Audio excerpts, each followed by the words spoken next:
South ఇండియాలోనే అతి తక్కువ ధరలకే నాణ్యమైన రత్నాలని అందించే ఏకైక సంస్థ 6JVR.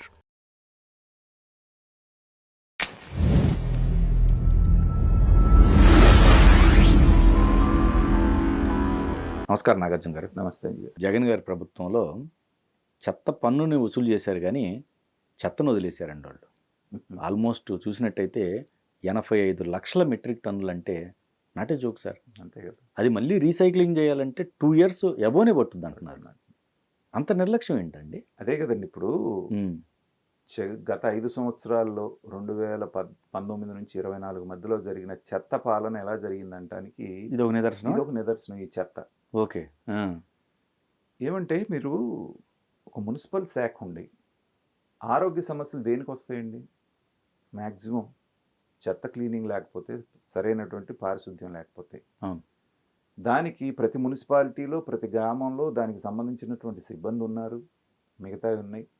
ఆ చెత్తని తీసుకెళ్ళి డంప్ చేయటమే కాకుండా దాన్ని రీసైకిల్ చేస్తే ఏంటంటే దానికి కొంత ఆదాయం దాని మీద వస్తుంది, ప్రజలకి కొంత మేలు జరుగుతుంది అనేటువంటి దాంట్లో గత ప్రభుత్వం రీసైకిల్ చేసేది మనం చూసాం.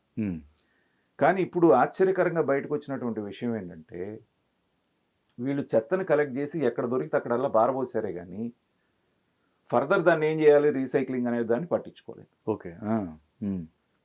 అది అలా పేరుకొని 85 లక్షల మెట్రిక్ టన్నులు అంటే నిన్న ఒక సభలో చంద్రబాబు నాయుడు గారు అక్కడే, ఆయన పురపాలక శాఖ మంత్రి ఉంటే కూడా నారాయణ గారిని, ఇదంతా క్లీన్ చేయడానికి ఎంత అంటే కనీసం 2 సంవత్సరాలు పట్టుతుంది సార్ అన్నారు. లేదు మీరు ఖచ్చితంగా నాకు 365 రోజులు టైం ఇస్తున్నాను, సంవత్సరం రోజుల లోపల క్లియర్ చేయాలని చంద్రబాబు నాయుడు గారు చెప్పారు. అంటే ఎంత నిర్లక్ష్యం అనేటువంటిది చూడండి. ఆయన ఉద్దేశం ఏంటంటే పాలన అంటే చంద్రబాబు నాయుడు గారు పిచ్చోడు కాబట్టి అభివృద్ధి అని, అమరావతిని, తర్వాత పోలవరం అని, లేకపోతే ఉద్యోగాల కల్పన, పెట్టుబడి కల్పన, వీటనకాల పిచ్చోళ్ళగా పరిగెత్తాడు. పరిగెత్తినందు మూలాన 2019లో ఏమైంది? చిత్తుగా ఓడించి 23 సీట్లకి తీసుకొచ్చారు ఈ ప్రజలు.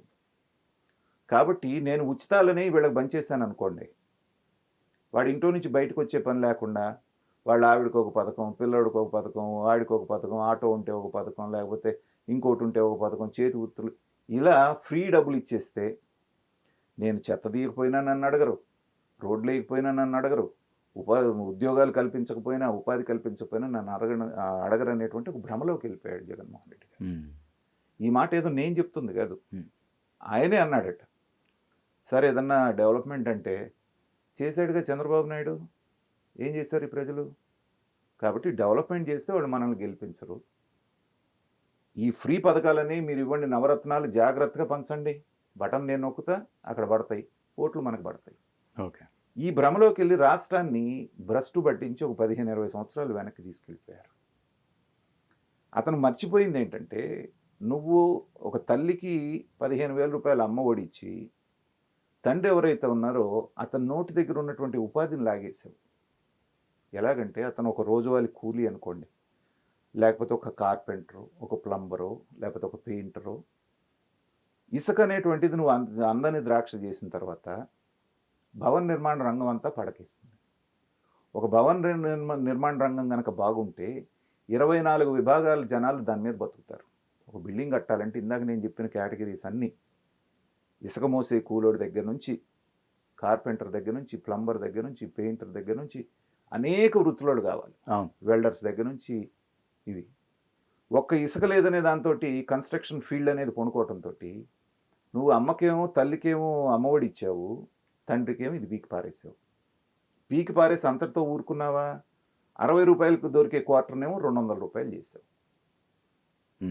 అది కూడా కల్తీ. అతని ఆరోగ్యం, లివర్ పాడైపోయేటువంటి ఒక కల్తీ మద్యాన్ని ఇచ్చావు.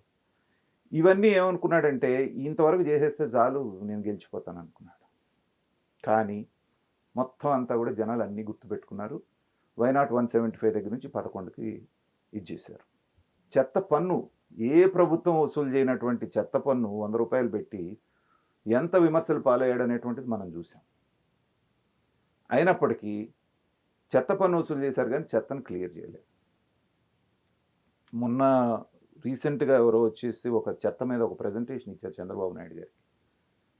రోజుకి 2 కోట్ల రూపాయలు ఆదాయం కేవలం ఇక్కడ ఉన్నటువంటి చెత్తను రీప్రాసెస్ చేస్తే వస్తుందని చెప్పేసి అతను ఒక ప్రజెంటేషన్ ఇచ్చాడు. అవును, మన జ్ఞాపకం ఉందా? పవన్ కళ్యాణ్ గారి సమక్షంలో అన్నారు కదా. అవును.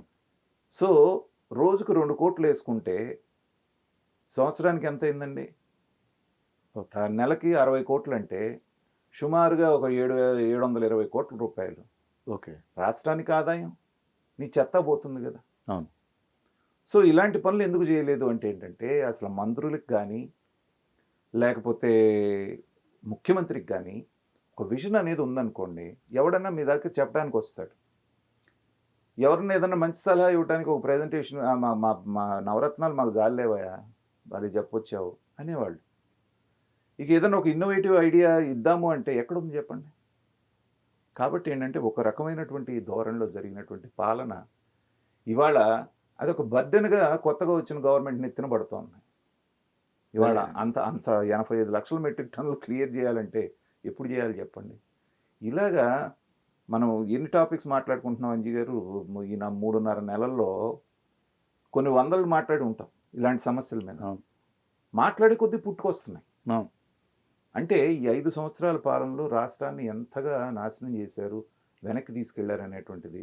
అందుకని నేను చెప్తున్నాను, గతంలో 3 టెరాలు చేయటం అనేటువంటిది చంద్రబాబు నాయుడు గారికి నల్లేరు మీద నడకలాగా సాగింది. మొట్టమొదట ఎన్టీ రామారావు గారి దగ్గర నుంచి అధికారాన్ని హస్తగతం చేసుకున్న కొద్దీ 1 సంవత్సర కాలం కొంచెం ఇబ్బంది పడ్డారు, కానీ ఆ రోజు నుంచి తన విజన్తో తను ముందుకెళ్ళిపోయారు. కానీ ఈసారి 4వ టర్మ్ వచ్చిన తర్వాత ఎక్కడి నుంచి మొదలు పెట్టాలో కూడా అర్థం కాని పరిస్థితుల్లోకి వెళ్ళిపోయాడు ఆయన. అందుకే కేస్ స్టడీ అన్నది. ఒక తప్పు 2 తప్పులు అంటే దాన్ని సరి చేసుకుని వెళ్ళొచ్చు, ఎటు చూస్తే అటల్లా తప్పులు కనబడుతున్నాయి. కాబట్టి దాని ప్రఖ్యాళన మొదలు పెట్టాలంటే ఎక్కడి నుంచి అనేది ఆయన అయోమయంలో ఉండి ఇప్పుడిప్పుడే తేరుకొని ఒక్కొక్కటిగా దాన్ని క్లియర్ చేసుకుంటూ వస్తున్నారు. ఇప్పటికీ బయటకు వచ్చి ఇంకా రావాల్సినవి ఇంకెన్నున్నాయో అని తలుచుకుంటే మనకు కూడా భయం వేస్తుంది. చూద్దాం, ఎందుకంటే ఒక రకమైనటువంటి పీడకల కాళరాత్రి అనొచ్చు ఆ 2014 నుంచి 19 మధ్యలో. భగవంతుడి దయ వల్ల, ప్రజల విఘ్నత వల్ల ఇప్పటికైనా దాని నుంచి బయటపడ్డాం. కాబట్టి ఆంధ్ర రాష్ట్రానికి మంచి రోజులు వచ్చినాయని భావించవచ్చు మనం.